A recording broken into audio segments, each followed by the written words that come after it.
अच्छा आदमी था, है ना? बहुत अच्छा आदमी था।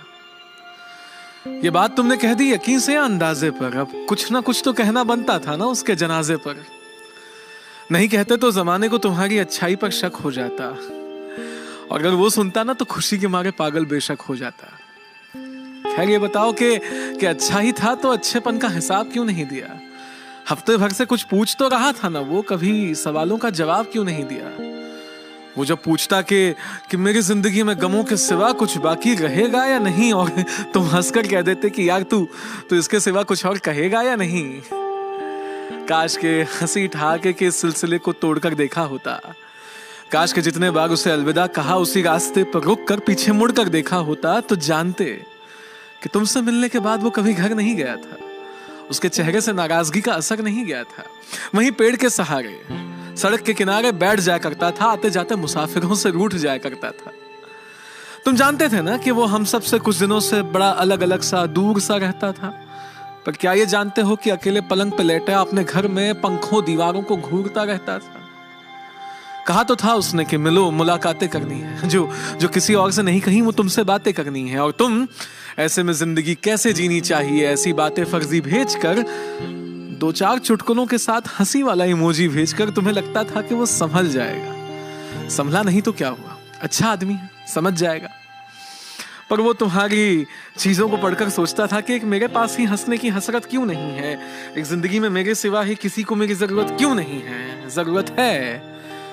काश के उसे एहसास दिला दिया होता, काश के उसे एहसास दिला दिया होता, बिना वजह गले लगाकर पास बिठा लिया होता।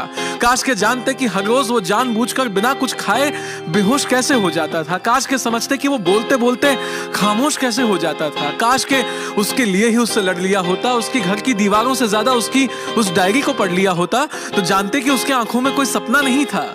उसके अपने बहुत थे पर उसका कोई अपना नहीं था। काश के हम में से कोई तो उसके घर पे वक्त पर पहुंचा होता तो उसने उस दवाई की शीशी को खोलने से पहले कुछ तो सोचा होता। काश। कहते हैं रिश्ते बांधते हैं ना, तो उसके घर में वो जंजीर मौजूद थी। जिस मेज पे दवाई की शीशी थी वहीं माँ पापा की तस्वीर मौजूद थी। पर उस वक्त उसका कोई अपना उसके पास नहीं था।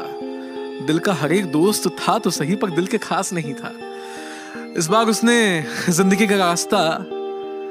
का रास्ता मौत के जानिब समझा। इस बार उसने चले जाना ही मुनासिब समझा।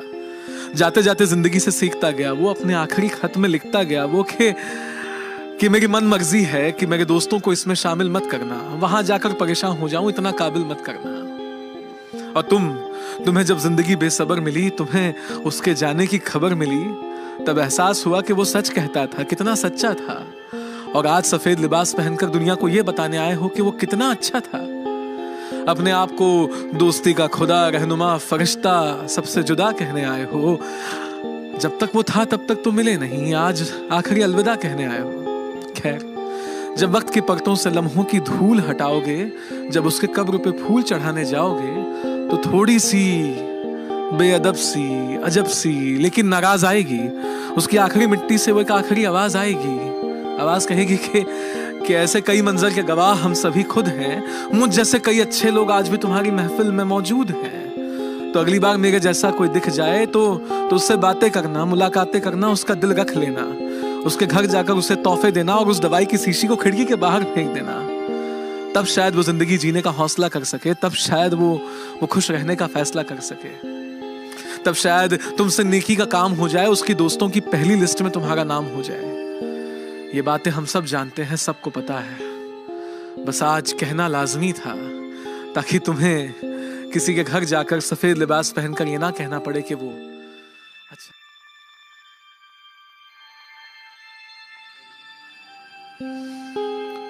अच्छा आदमी था।